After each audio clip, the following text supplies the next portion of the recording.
Turning to educational news, the Tri-City Regional Chamber of Commerce hosts the State of Education. That's right. The Kennewick, Richland, and Pasco superintendents got together to bring an update on how the school year is going. Apple Valley News Now's Rylee Fitzgerald brings us the report.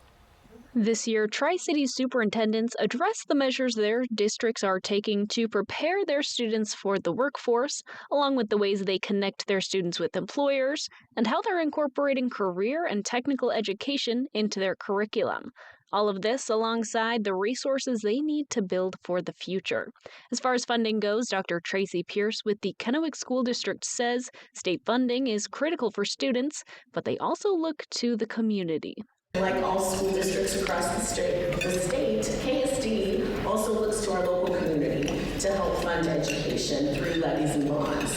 So we'll have 2 levies up for renewal in February 2026, and we're also making preliminary plans for a future bond measure as well. In KSD, Pierce is also set to retire at the end of this school year. In Richland, Dr. Shelley Redinger also mentioned levies on the way for 2026.